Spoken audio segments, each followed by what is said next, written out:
which is a great thing. I really think it protects the interests of people throughout the country. If we simply had a national vote, you would see the candidates trying to appeal to New York, Los Angeles, bombarding everyone else with messages. Okay? Instead, candidates have to campaign everywhere in the country. They have to recognize that there are different problems in different areas of the country. I mean, this is a huge country. And so candidates do have to go everywhere and worry about, am I going to carry Michigan or Wisconsin or Iowa or New Mexico? You know, I remember the week before the election in 1984 seeing Ronald Reagan on Boston Common. And periodically people in Massachusetts say, well, no one ever comes here. Well, they don't need to. They know Massachusetts is going to be vote for the Democrats. If you want a competitive two-party system here, you better start voting Republican. You know, so they're going to go to play. Reagan did carry Massachusetts. In fact, he carried Massachusetts twice. And you'll see, you know, candidates going to West Virginia or Kentucky or, you know, Tennessee, you know, even Delaware, because they know they need these states to vote for them. My father, at one time, it must have been late 1980s, early 1990s, was a member of the New Hampshire legislature. There are about 400 people in the New Hampshire legislature. And he got a letter from a United States senator urging the New Hampshire legislature to take the lead in abolishing the Electoral College. This senator thought it was unfair that the Electoral College made it impossible for someone from a small state to get elected president. And the senator in New Hampshire, small state, never had one president elected from New Hampshire back in the 1840s, and he was kind of a disaster, so we haven't turned back to New Hampshire since. But this senator was a senator from Arkansas, and his very good friend was the governor of Arkansas, who wanted to be president, but because of the Electoral College, he couldn't. So we should change the Electoral College to allow Bill Clinton to be elected president. We didn't have to do that. Bill Clinton was a smart enough politician to understand how he could get elected, even if he came from a relatively small state, which you can do if you're smart enough and you understand how the system works. That is, you have to appeal to people in different parts of the country. If you're saying, okay, my strategy is just to carry the big states, you know, and by the way, the big states have changed in 30 years. You know, Florida wasn't a big state, now it is. You know, if you carry, you know, imagine your strategy is to carry California and New York. Okay, you can probably do that because they're very similar, but also Texas and Florida and Virginia and Pennsylvania and Ohio. You know, these states have very different interests, and you can't really appeal to all of them. So you also have to get support from other places. That is the Pacific Northwest, the Midwest, Kansas, Nebraska, these other places, Missouri. I mean, and these places do have different interests. So you as a candidate, just as the primary system really requires you to learn what's of interest to people in Iowa and New Hampshire, you also have to learn what's of interest to people in all these places. Now, you can point to any successful, I mean, it's easier to find this with an unsuccessful candidate where they went wrong. You know, Hillary Clinton saying we're going to put a lot of coal miners out of business. And then not campaigning in Wisconsin or Michigan because she didn't think she had to. You know, the other candidate does. People saying, well, why is Donald Trump campaigning in Minnesota the week before the election? Well, there was an outside chance he could carry Minnesota, but there was a more than outside chance he could carry Wisconsin. And the Clinton campaign was looking at, hey, maybe we can carry Arizona or Texas, which maybe at some point they could, but not in 2016. You know, so focusing on what they thought was going to happen as opposed to what are we offering to Ohio? And Ohio has become this bellwether, not because Ohio is in and of itself really important, but because Ohio typically votes for whoever wins.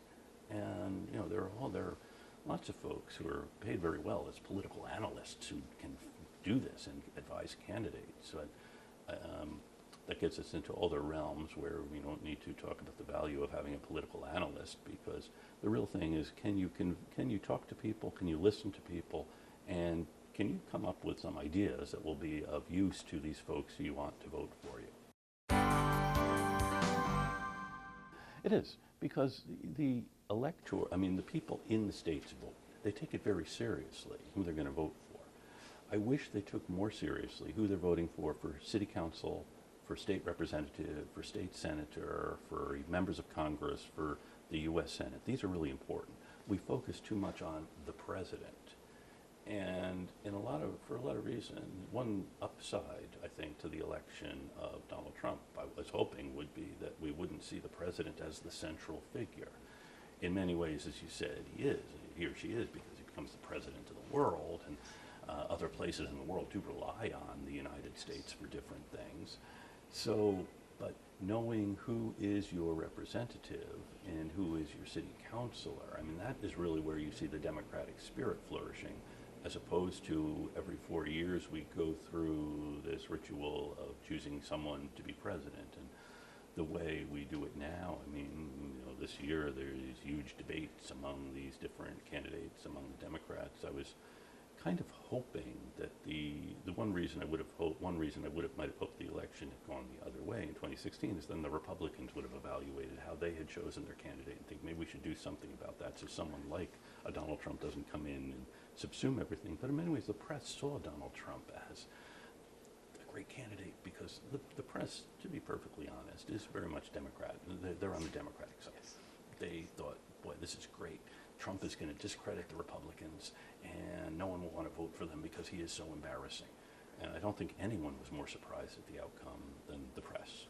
In fact, I think the three folks you see the most surprised: the press, Hillary Clinton, Donald Trump. The Civil War was won. I'm going to jump ahead a little bit to the 1950s and 1960s. The Civil War does end slavery.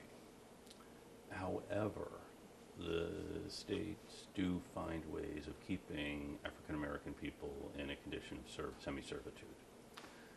And there are different moments when you see challenges to the system, but it's really, I think, in the 1950s.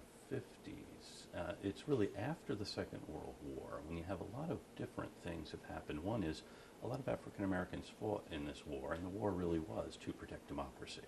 First World War, Woodrow Wilson said, make the world safe for democracy. I think the aftermath was, didn't really do that. It makes the Second World War almost inevitable. Okay. Second World War, though, does. It's about defeating the Japanese Empire, the Germans, and because we're different, okay, and we're going to become an arsenal of democracy, as President Roosevelt said. And then African Americans who had fought then come home and they're really not treated as citizens of a democracy. They had fought for democracy. And how come in a lot of towns where, say, there were German prisoners of war, these guys can go into any restaurant in town, but me, an African American who wears the uniform of the United States, can't? There's something really wrong here. And you have recognition by a lot of folks that this is really wrong, but one of the real things mitigating against changing it is the power, at that time, of the Democratic Party, particularly in the southern states, because they hold their power because they have disenfranchised black folks back at the turn of the century. And so there was a push to allow African Americans to vote, a really difficult thing to do. But another thing is to desegregate schools. And you have states like Virginia, Florida, Tennessee maintaining separate school systems for blacks and whites. Okay, the argument is, if we are really competing with these other countries, the Soviet Union, and I don't think we can downplay the importance of the challenge from the Soviet Union. This year we're commemorating the 50th anniversary of the landing on the moon. I think we should remember that in 1957 the Soviets sent a satellite into orbit, which absolutely flips us out. Sputnik, yeah. Okay, so the Soviets are ahead of us in this. Well, what else are they ahead of us in? So there's need to be a focus on educating our children so that they can become scientists and physicists and so on. Well, if you're not educating a third of your citizens because if you don't like their color, then are you really competing? And of course, the fact that African Americans were discriminated against did not escape the attention of the Soviet Union, which could say, look, the Americans claim that they're all for democracy, but look what's happening in Alabama, or look what's happening in Mississippi. And so the message of the communists would be very appealing to people who were disenfranchised in their own country. So there is a push from African Americans to desegregate schools, and that makes a great deal of sense, and also to extend voting rights and other things that you see happening. And here, there is this kind of legal proceeding using the laws of the United States. Thurgood Marshall, lawyer from Maryland, who had gone to Howard University in Washington, D.C., and he becomes a lawyer for the NAACP Legal Defense Fund, arguing the cases against segregation. And sometimes he argues in a courthouse where he can't use the bathroom because it's whites only. But he still believes in the law itself is neutral. If you read it, right, it's what we've put into it that seems to be defying the guarantee of equality from the 14th Amendment, which emerged from the Civil War, okay? And you also then have a mass movement. Really, we most associate it with Martin Luther King and the Montgomery school bus boycott. But here you have a woman who says, well, why do I have to get up and move to the back of the bus? And then what the black community in Montgomery does is say, well, we'll run our own system where we'll get, people will walk rather than use the buses. And the bus boycott goes on for about a year. And it challenged in court. They're maintaining an illegal transit system and so on. And then the court rules that under the 14th Amendment, they can't discriminate on the basis of race. That's a major thing happening here, this recognition that the law can't treat people differently based on race if you look at the 14th Amendment. And that, I think, is the most democratic thing that has happened in the country pretty much since the founding, is this recognition that the law can't treat people differently based on their race, and that everyone can be part of this. And then once we've established that, those of us who live under the law can argue with one another about what the law means or what the law should do. But we're not saying, hey, your vote doesn't count because you're a different color or because a different religion or like you. I think it's that recognition about this civil body politic that engages all of us. Now, Massachusetts Constitution, which was drafted mainly by John Adams and is the oldest functioning written constitution in the world, begins by saying that in the Commonwealth of Massachusetts, each citizen is covenanting with the whole people and the whole people with each citizen. And that is the essential idea here, and it's an idea we've tried to transmit to the 300 plus million people now, that each of us is covenanting with all of us, but all of us also with each of us. Okay, here's the thing. The Massachusetts Constitution also says that all men are free and equal and have certain natural, essential, and inalienable rights, which include the right to property, the right to their own fruits of their own labor, etc. There still are slaves in Massachusetts. One of them goes to court.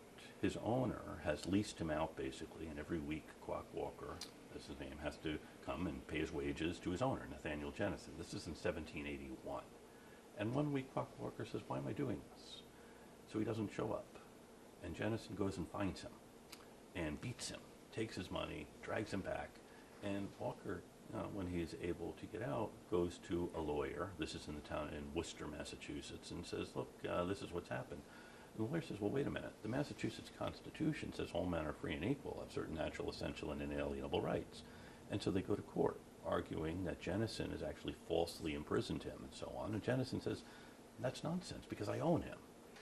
And the judge in his charge to the jury says that, yes, Mr. Jennison does own Mr. Walker. However, the Massachusetts Constitution seems to suggest that the people of Massachusetts have a different idea about that now. And the jury says, well, that's right, we do. And they find for Mr. Walker, and slavery ends in Massachusetts because it cannot be supported in court. Now, these words, all men are created equal, we have them in the Declaration, written by Thomas Jefferson, who's also a slave owner. You think, well, what did he really mean? When Jefferson was writing that in Virginia, Virginia's provincial Congress is drafting a constitution, and they begin saying all men are free and equal, have certain natural, essential, and inalienable rights. Someone else in the Virginia legislature says we can't say that because about 40% of the people in Virginia actually are slaves. So they change it. All men are free and equal, and when they enter into a state of society, they have these rights. They make this fiction that these people we own would be free and equal if they had been in a state of society. You know, it's a troubling thing, but on the other hand, they recognize that these words did mean something. And it does, in the 1830s, 1840s, when slavery is becoming a more prevalent institution, what we see is people saying, well, that whole idea of equality really isn't true. And they couldn't have meant that. They must have meant all white people are equal. But if you look back at the record, they understood this does mean all men. And the troubling thing for them was, well, how can we say that when we're holding people as slaves? And then this generation in the 1830s and 1840s says, yeah, we really can't say that if we hold people as slaves. So what we'll do is jettison that whole idea of equality. It says that slavery is actually a good thing. And that's really what brings on the Civil War, is that changing idea about this nature of equality. And what does it mean? And Lincoln very much says that this is what it means. You know, all men are created equal. He says that in the Gettysburg Address. And that is the concept on which the nation was based. You know, Lincoln is the first president to use the word nation as opposed to and in fact, before the Civil War, anyone talking about the United States would have been the United States are, as the plural. The states are the important thing. The Civil War, Lincoln is really making clear it is the nation, the United States is. And the Gettysburg Address, a speech that only has about 200 words in it, 7 of them are the word nation, that nation might live. So it is a changing thing, and I think we are fortunate that it has changed, or the minds have changed in the right direction. I think the essence of American democracy is that each citizen is the equal of every other citizen. You don't have more rights than me because you went to a better school, your father had a better job, you live in a better house. Everyone is equal before the law. Everyone is equal in the right to their opinion, the right to worship as they please or believe what they please, and you don't have more rights than others. That really is the essence of American democracy. And you see people commenting on this in the 19th century. You know, Frances Trollope is an English woman who visits America, and she absolutely hates it because everyone believes he or she is just as good as everyone else. What kind of craziness is this? You know, she comes from England, and she's not a member of the aristocracy, but all Americans say, boy, it must be really difficult for you living in England where you have those aristocrats. If I were in England, I would only talk to the aristocrats because that's the way every American thinks of him or herself. You know, we are the aristocrats. You know, you really can't look down on anyone. And so that is the essence of democracy, that we have this idea that all people are equal and have certain natural essential rights, and we can exercise them. The First Amendment says that Congress shall make no law, actually religion comes first, respecting an establishment of religion or prohibiting the free exercise thereof, or abridging the freedom of speech or of the press or the right of the people peaceably to assemble and petition their government for a redress of grievances. This says Congress shall make no law. It doesn't say you have an absolute liberty of speech. Congress can't make any law about it. However, this is a fundamental idea that people are free to speak their minds.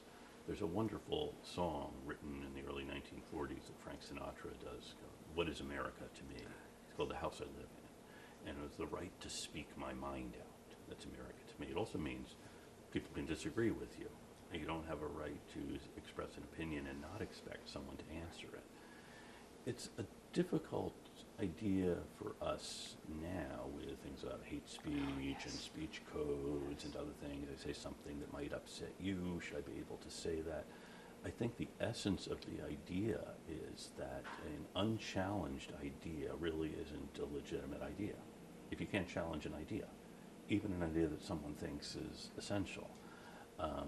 Oliver Wendell Holmes, who was a Supreme Court Justice from Massachusetts, I think articulated this the most clearly. But it's a long process. Okay. Being an historian who looks at the 18th century, we'll go back to 1798 when the Adams Congress passes the Alien and Sedition Act. It says anyone who writes, publishes, or utters anything that might bring the president or a member of Congress into contempt, hatred, or ridicule can be jailed for a year, fined $1,000, which was a significant amount then. Still is a significant amount. So how do you reconcile that? This is 1798. The First Amendment had been adopted 7 years earlier, and the Federalists said, and 14 people are sent to jail over this, and in each case they're tried by a member of the Supreme Court. And they don't say, wait a minute, First Amendment, Congress shall not do this. So they said, the freedom of speech means something particular. It means freedom from prior restraint. That is, once you're free to say anything, but if what you've said is libelous, then you can be sent to jail for it. Well, James Madison comes to think differently about this, and in 1800, he writes a report for the Virginia legislature. He says, actually, no, it doesn't. Freedom of speech or freedom of the press simply means freedom from prior restraint for the press. You know, in England, you have to get permission to print something. You don't have to do that here. So they say, oh yeah, this doesn't say anything about freedom. It doesn't abridge freedom of the press because you can say whatever you want, but if what you publish is libelous, then yeah, you can be punished for it. Well, Madison said that doesn't really make sense. How can you have a system where people can challenge ideas and challenge one another politically if they then can be prosecuted for what they say? And that's really quite a revolutionary idea, as Madison is articulating in 1800. And I have to say that no one really paid any attention to it until 1907, when in Colorado, a newspaper cartoonist did a series of political cartoons attacking the Colorado Supreme Court. And he's charged with sedition because, and by the way, probably no one is more sensitive to attacks and doesn't like attacks more than a judge. And he's not going to get a sympathetic audience when his case comes before the courts in Colorado if he's there because he's been attacking the Colorado judges. So William Patterson is sent to jail, and the case comes ultimately appealed to the Supreme Court.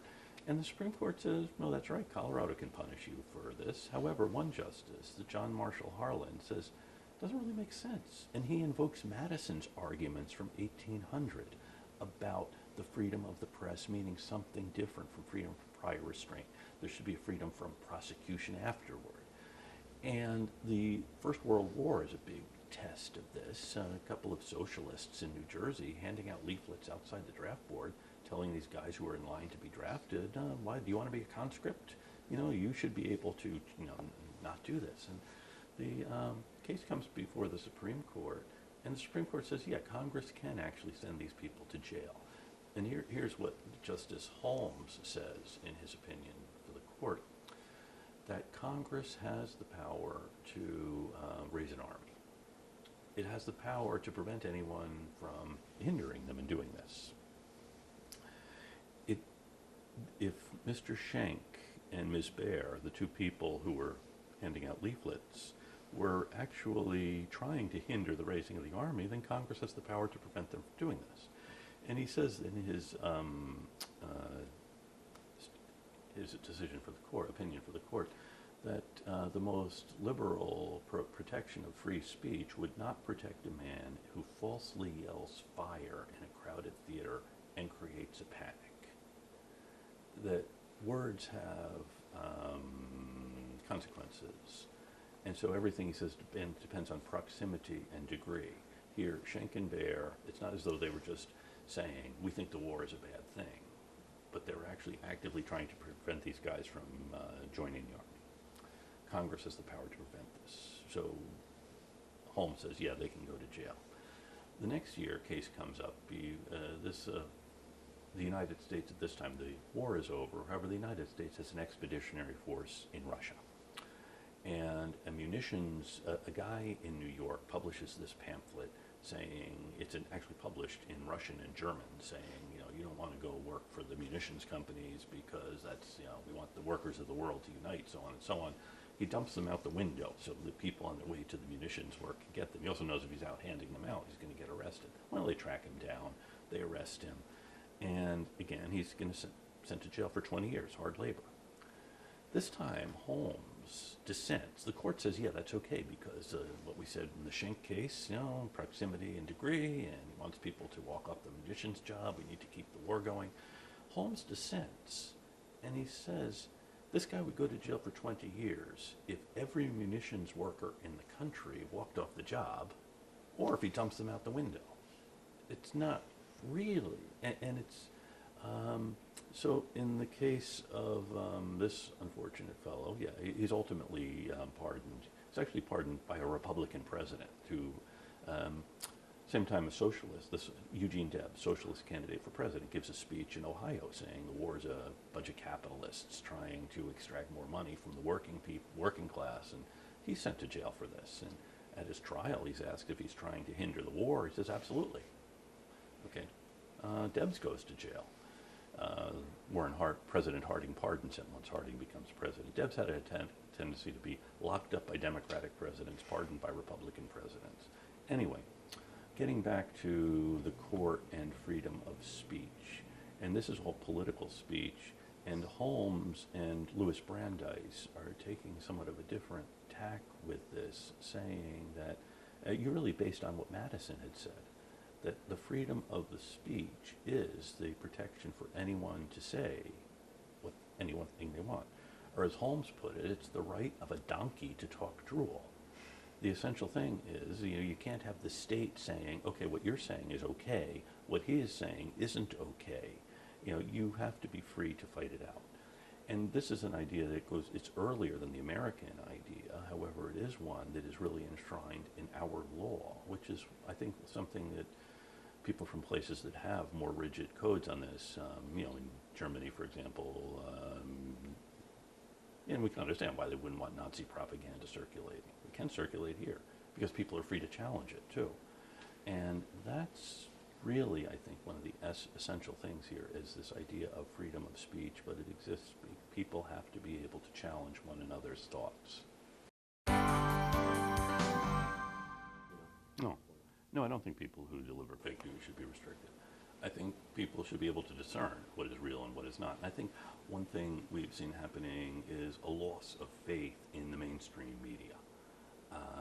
The New York Times decided it wanted to be a political organ as opposed to reporting the news, okay? And the nightly news, here at least, I'm not sure how it is in Korea, but here, you see, my mother-in-law keeps asking me about impeachment.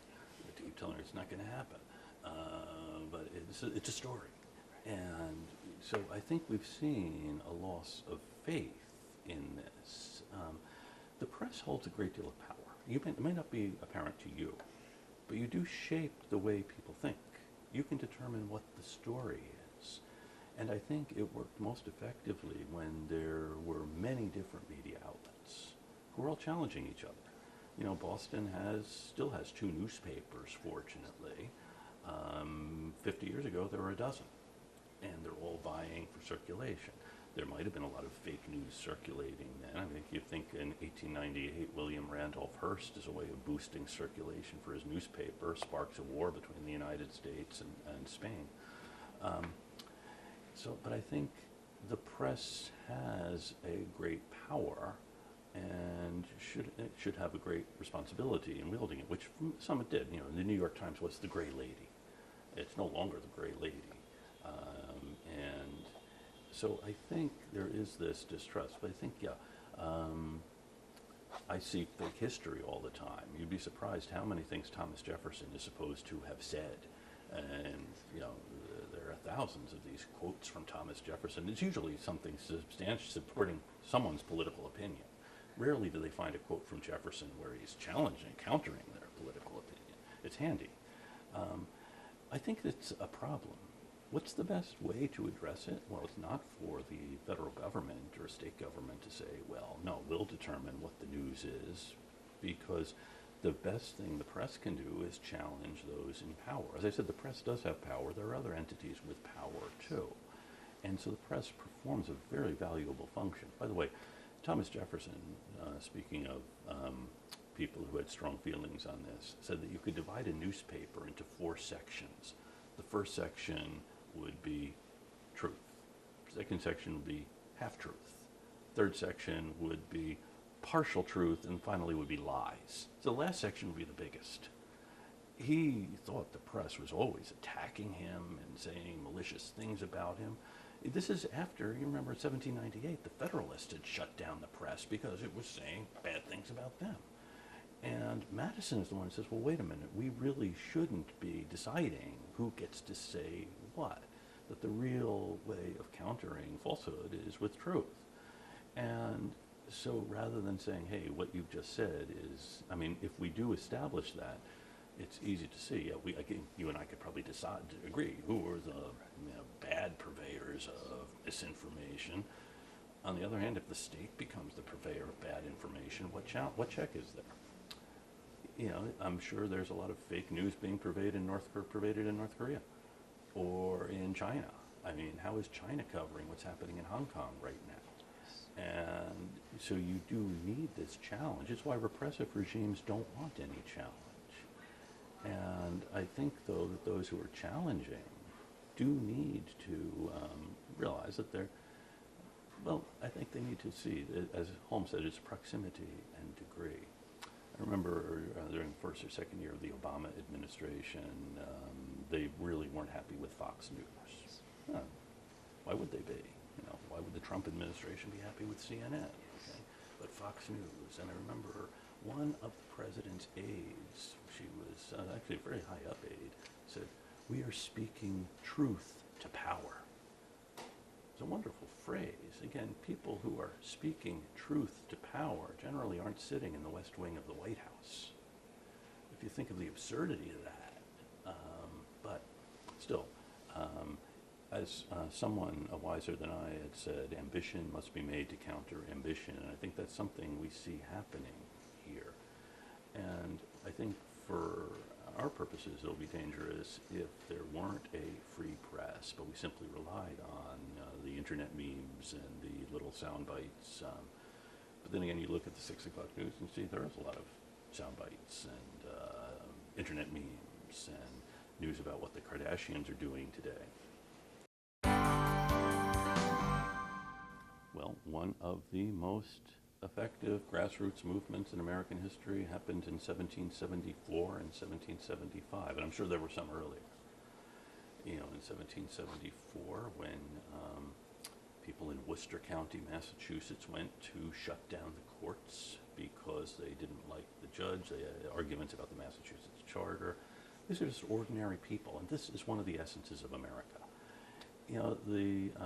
Ralph Waldo Emerson wrote the wonderful poem about these embattled farmers at Concord, these heroes who dared to die and leave their children free. I mean, this is each of these individuals turning out at the call of something else. It wasn't someone directing them. In the middle of the 19th century, a young historian in one of the towns in Massachusetts heard that there was a veteran of the American Revolution who had gone to Lexington in 1775. He wanted to know why he had gone. So this is someone who had studied the Revolution. So he goes to interview his elderly veteran. He says, "Well, why did you answer the alarm?" He said, "Was it the Stamp Act?" The guy said, "The Stamp Act was in 1765. I don't think the stamps ever were unloaded. Was it the Tea Act?" He said, "I never drank tea." And then was it the Intolerable Acts? He said, "Well, I don't know what those are." And he says, "Well, what was it then?" This guy said, "We had always governed ourselves. They meant we would not do that anymore. We could not let that happen." So here in New England, each town had a town meeting, and that's what decided what would happen in the town. And each person in the town meeting had as much power as anyone else in the town meeting. And so they were the grassroots. And it was what happened in this town. That's what their focus was. So the people answering the alarm at Lexington weren't necessarily thinking about what's happening in Boston. They're thinking about what's going to happen in our town. Of course, people in Boston were thinking about that. And so part of the essence of America is this local idea that, and you are, the late congressman, one of the late congressmen from Boston, Joe Moakley, said that being in Congress is like living in a neighborhood. You take care of the person upstairs, downstairs, and over the back fence.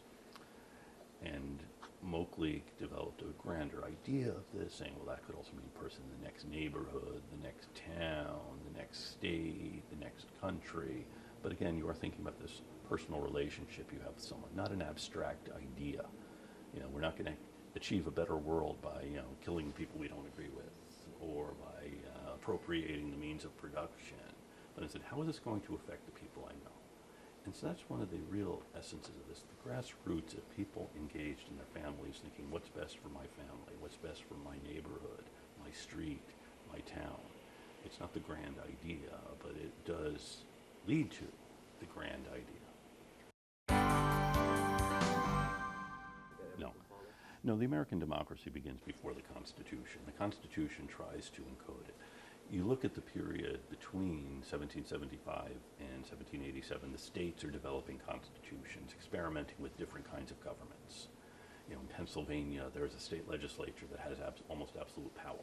It's supposed to be very democratic. In many ways, it is the most democratic government ever created in America. Other states create more balanced governments where, you know, here in Massachusetts, John Adams saw that there's a difference of interests between the majority, who may say, gee, as in Pennsylvania, they say, hey, why don't we take the property away from people who have more? There are fewer of them, we outvote them. And Adams saw that that's really not going to lead to stability, because people who do have power, who have money, are going to be able to take power away. You know, rich people are going to figure out a way to counter that, and you're going to have all kinds of turmoil otherwise. So what they're doing is creating systems of what we call checks and balances, recognizing that there are different interests in the society. I've been talking about one big happy family where each person is equal, but look, we all do have different interests. James Madison put this very clearly. He said, you know, rich people, poor people, people of different religious denominations, followers of different political leaders, they all have different interests. And what Madison saw was that each, in the states, these different interests are fighting it out, and you create this bigger system so that you're not going to create a national faction. Instead, you'll have lots of different factions, and they will come together for some things, but not others. They don't agree with Marx that people are primarily driven by economics. You know, people are driven by lots of different things. And so this idea we see emerging, and you know, the Constitution kind of creates a system, but this idea of democracy continues emerging under it. And I'm not saying it's achieved a state of perfection now. I don't think it ever will achieve a state of perfection. It's still very much an experiment, and we're still fighting it out. We're fighting out what it means. We're fighting out what these words mean. And I think the fact that we are fighting these things out suggests that the democracy is still very much alive.